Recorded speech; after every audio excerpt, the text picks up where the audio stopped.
The repair shop sat at the edge of Nexar Station's lower district, a place where the wealthy never visited and the desperate always found their way. Marcus Chen had owned this shop for 7 years now, ever since the war ended and the galaxy decided it no longer needed soldiers like him.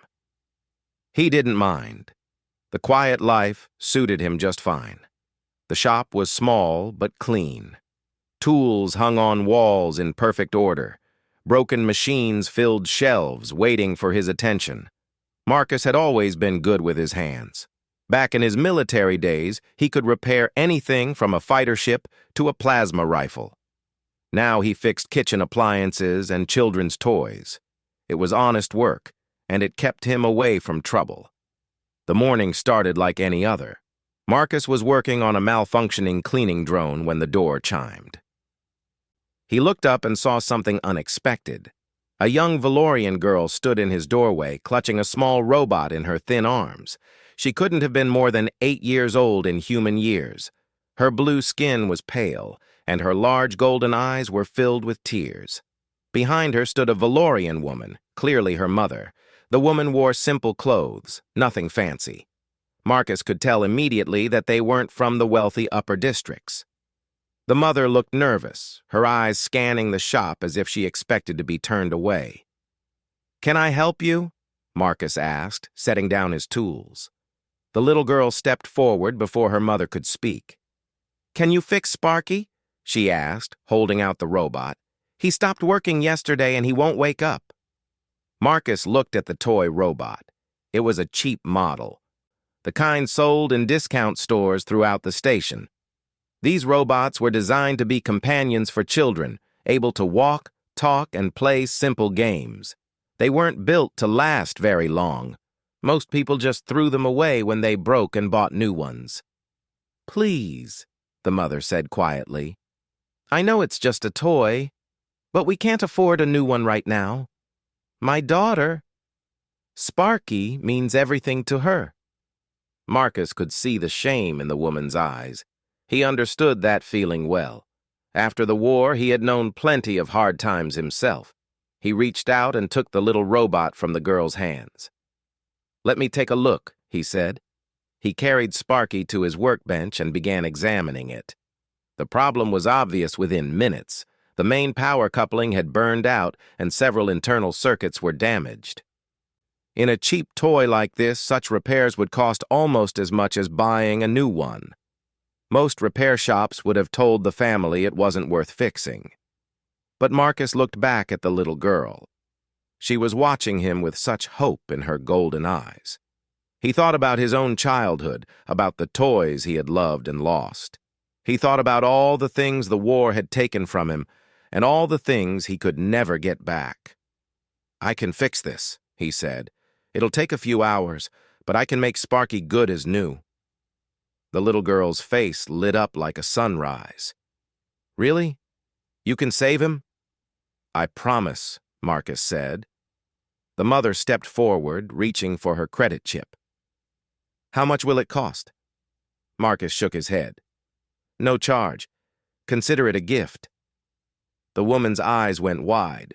"But, sir, I can't accept—" "Please," Marcus said gently. "It's my pleasure. Come back this afternoon and Sparky will be ready." After they left, Marcus got to work. He could have done a simple repair, just enough to get the robot running again for a few weeks. But something in him wanted to do more. He wanted to give that little girl something special, something that would last. He opened his storage cabinet and pulled out components he had been saving for years. High-quality parts, military grade in some cases, things he had collected during his time in the service. He began replacing Sparky's cheap circuits with better ones. He upgraded the power system, improved the sensors, and enhanced the voice processor. As he worked, Marcus fell into the old rhythm. His hands moved with the precision and speed of his military days. Back then, he had been one of the best mechanics in the entire Falcon unit, an elite Special Forces division. They called him Miracle Hands because he could repair anything, anywhere, under any conditions. He had kept fighters flying and weapons firing through battles that should have ended in disaster. Those days felt like another lifetime now. Marcus had left the military after the war, wanting nothing more than to forget. He had removed his uniform, hidden his medals, and tried to become invisible. The only thing he hadn't been able to erase was the tattoo on his left forearm, the mark of the Falcon unit. A black falcon with spread wings, carrying a gear in its talons. Every member of the unit had one. It was a symbol of brotherhood, of sacrifice, of things too painful to remember. Marcus always kept his sleeves rolled down to hide it. By afternoon, Sparky was transformed. On the outside, the robot looked the same as before, but inside it was something entirely new. Marcus had given it better processing power, longer battery life, and smoother movement. He had even improved its personality programming, making it more responsive and caring. This toy would last for years now, maybe decades. When the door chimed again, Marcus looked up with a smile, but the smile faded quickly. The little girl was back with her mother. But they weren't alone. Standing behind them was a tall Valorian male in an elegant silver uniform. His chest was covered with medals and ribbons. His face was stern and serious, with cold, calculating eyes that swept across the shop like searchlights. Marcus recognized the rank insignia immediately. This was no ordinary Valorian. This was an admiral of the Valorian High Fleet, and the admiral was looking directly at Marcus with an expression of intense interest. "So," the admiral said slowly, his voice deep and commanding, "you are the human who helped my granddaughter." Marcus felt his blood run cold. The little girl he had helped wasn't just any child. She was the granddaughter of one of the most powerful military commanders in the entire Valorian Empire, and suddenly, Marcus understood that his quiet, invisible life was about to come to an end. Admiral Vorath Karen stood in the small repair shop like a giant standing in a child's playhouse. Everything about him radiated power and authority. His silver uniform was spotless, his posture perfectly straight, and his golden eyes missed nothing. 2 armed guards waited outside the door, their presence a reminder that this was not a casual visit. The little girl, unaware of the tension in the room, ran forward and grabbed Sparky from Marcus's hands. "You fixed him! You really fixed him!" She hugged the robot tight against her chest. "Thank you, thank you, thank you." "Lyra," her mother said nervously, "remember your manners." But Lyra was already pressing the activation button. Sparky's eyes lit up with a soft blue glow, and the little robot moved in her arms. "Hello, Lyra," it said in a warm, friendly voice. "I missed you. Would you like to play?" Lyra gasped with joy. "He sounds so much better, and he remembers my name." Marcus had programmed the robot to recognize its owner's voice and respond with genuine warmth. It was a small touch, but he knew it would make the toy feel more alive to the child. He hadn't expected anyone else to notice, but the Admiral noticed. Vorath stepped closer to examine the robot in his granddaughter's arms. His eyes narrowed as he studied its movements, listened to its voice, watched its reactions. Then those cold golden eyes turned back to Marcus. "This is not a simple repair," the Admiral said. "You have completely rebuilt this machine. The processing speed, the response time, the emotional awareness, these are military-grade improvements." Marcus said nothing. He kept his face blank, revealing nothing. "Where did you learn such skills?" Vorath asked. "These techniques are not taught in civilian schools. This level of work requires specialized training, very specialized." "I've been fixing machines for a long time," Marcus replied carefully. "You pick things up." The Admiral didn't believe him. Marcus could see it in his eyes. Vorath was a military commander, trained to read people, to spot lies, to find hidden truths. He hadn't reached his rank by being foolish. "Roll up your sleeves," Vorath commanded. Marcus felt his heart stop. Excuse me? Your sleeves. Roll them up, both arms. The shop fell silent. Lyra's mother looked confused and frightened. Even little Lyra stopped playing with her robot, sensing that something important was happening. Marcus could refuse. He could ask the Admiral to leave his shop. But he knew that would only delay the inevitable. A man like Vorath would not be denied. He would find out the truth one way or another. Slowly, Marcus rolled up his right sleeve. Nothing but skin and muscle. Then, even more slowly, he rolled up his left sleeve. The Falcon unit tattoo stood out clearly on his forearm. The black falcon with spread wings, carrying a gear in its talons. The symbol that Marcus had tried to hide from the galaxy for 7 years. Vorath's breath caught in his throat. His eyes went wide, and for the first time, his stern expression cracked. "Falcon unit," he whispered. "You served in the Falcon unit." Marcus said nothing. "Do you know what this means?" Vorath asked, his voice now different, filled with something Marcus couldn't quite identify. "Do you understand who you are?" "I'm a mechanic," Marcus said flatly. "That's all I am now." The Admiral shook his head slowly. "No, you are a hero. The Falcon unit saved the Valorian Empire during the Battle of Nexar. If not for your unit's actions, this entire station would have been destroyed. Millions of my people would have died. My own daughter, Lyra's mother, she was here during that battle. She survived because of what your unit did." Marcus felt old memories rising up like ghosts. The Battle of Nexar, the worst day of his life. He had lost so many friends in that fight, so many brothers and sisters in arms. The Falcon unit had been nearly wiped out, sacrificing themselves to buy time for the station's civilians to escape. Out of 200 members, only 37 had survived. Marcus was one of them. "I'm not a hero," Marcus said, his voice rough. "I'm just a man who lived when better people died." Vorath studied him for a long moment. Then, slowly, the Admiral did something that shocked everyone in the room. He bowed, not a small bow of greeting, but a deep bow of respect. The kind a Valorian gave to someone they honored above all others. "I owe you my daughter's life," Vorath said. "I owe you my granddaughter's existence.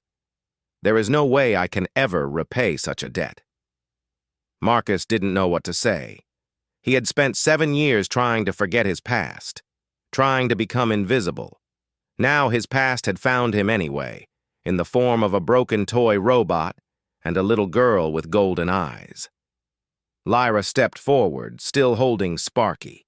She looked up at Marcus with an expression of wonder. "You were a soldier? You saved my mommy?" Marcus knelt down to meet her eyes. "I was part of a team. We all saved each other." "And now you fix toys," Lyra said thoughtfully. "That's nice too. Saving toys is important." Despite everything, Marcus felt himself smile. "You know what? You're right. It is important." Vorath straightened from his bow. His expression had changed completely. Gone was the cold, calculating commander. In his place was a man filled with gratitude and determination. "I will not force anything upon you," Vorath said, "but I must ask. The Valorian Empire needs people with your skills.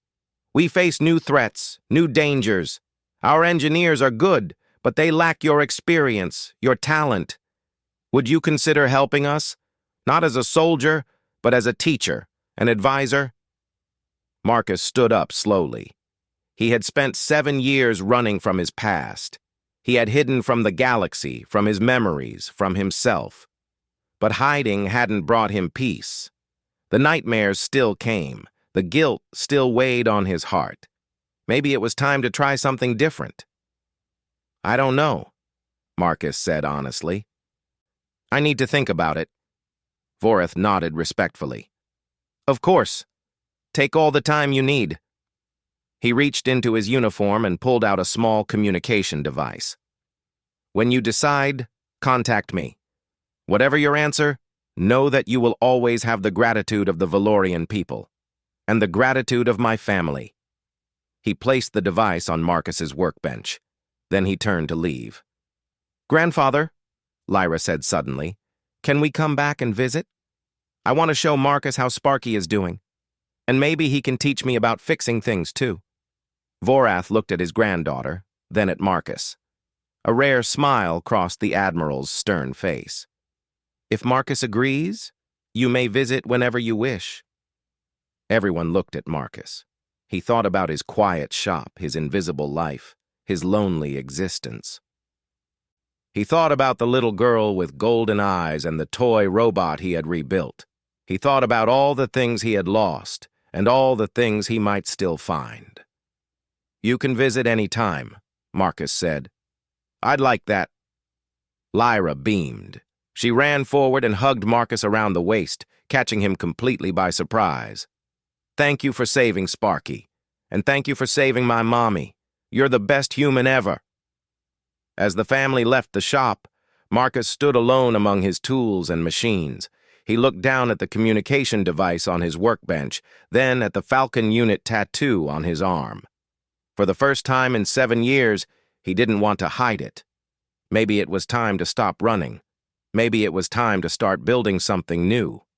But Marcus didn't know that his decision would soon be made for him. Because far across the galaxy, in the dark spaces between stars, an old enemy was waking up. An enemy that remembered the Falcon unit very well, and they wanted revenge. 3 weeks had passed since Admiral Vorath's visit. Life in the repair shop had changed, though Marcus hadn't yet answered the Admiral's offer. Lyra came to visit almost every day after her schooling, bringing Sparky and an endless stream of questions. She wanted to know how everything worked, from simple motors to complex power systems. Marcus found himself enjoying her company. Teaching her reminded him of better days, when knowledge meant creation instead of destruction. It was during one of these visits that everything fell apart. Marcus was showing Lyra how to replace a damaged wire when the lights in the shop flickered. Then they went out completely. Emergency lighting kicked in, casting everything in dim red shadows. Through the shop window, Marcus could see the same thing happening across the entire district. The station's main power grid was failing. "What's happening?" Lyra asked, her voice small and scared. Marcus's military instincts screamed to life. Power grid failures didn't happen by accident on Nexar Station. The system had too many backups, too many safeguards. This was deliberate. This was an attack. His communication device buzzed. It was the one Admiral Vorath had given him. He activated it immediately. Vorath's face appeared on the small screen, and the Admiral looked like a man facing his worst nightmare. "Marcus, listen to me carefully. The Keth Dominion has infiltrated the station. They've planted bombs in 6 locations throughout the civilian districts. We've located and disarmed 5 of them, but the sixth is in your sector." Marcus's blood went cold.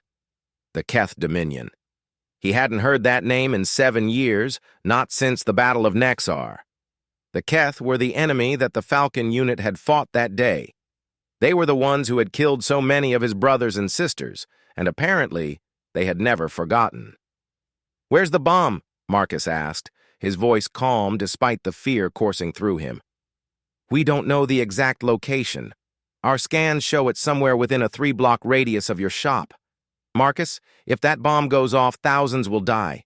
We have soldiers searching, but we don't have enough time. We need everyone helping." Marcus looked at Lyra.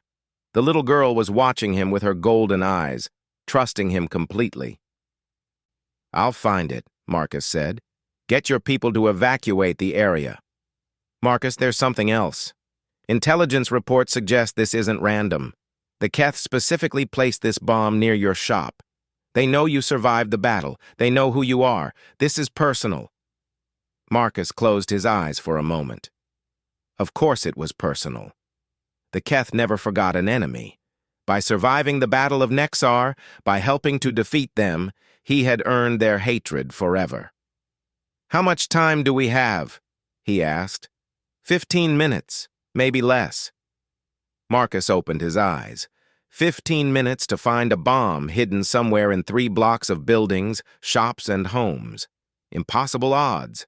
But the Falcon unit had faced impossible odds before, and sometimes they had won. "Lyra," Marcus said, kneeling down to face her. "I need you to go outside and find the nearest evacuation point. Your grandfather's soldiers will protect you. Can you do that for me?" Lyra shook her head, her eyes filling with tears.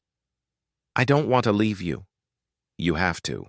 I need to help find something dangerous, and I need to know you're safe. Please." The little girl threw her arms around him. "Promise you'll be okay." Marcus hugged her back. He couldn't make that promise, not honestly. But he said it anyway. "I promise. Now go." Lyra ran out of the shop, Sparky clutched in her arms. Marcus watched her go, then turned his attention to the impossible task ahead.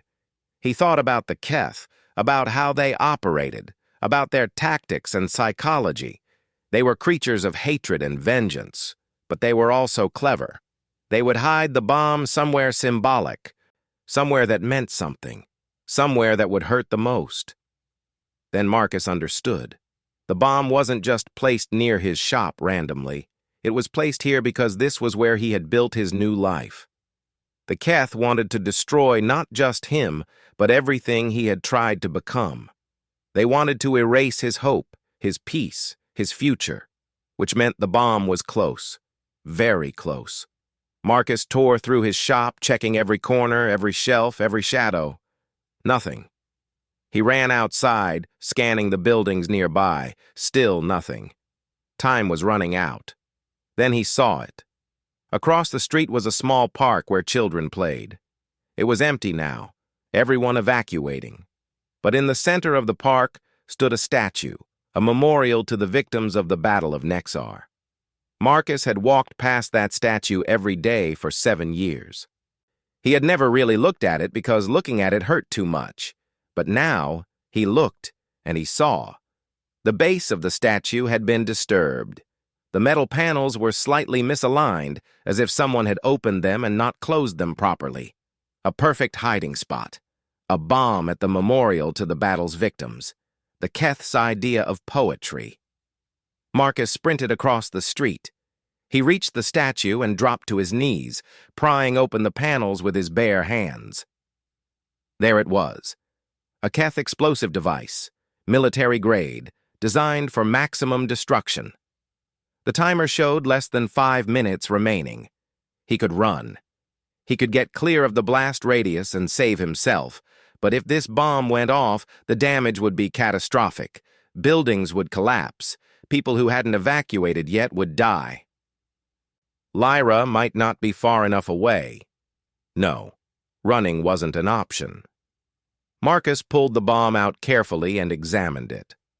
Keth engineering was sophisticated, but he had studied their technology during the war.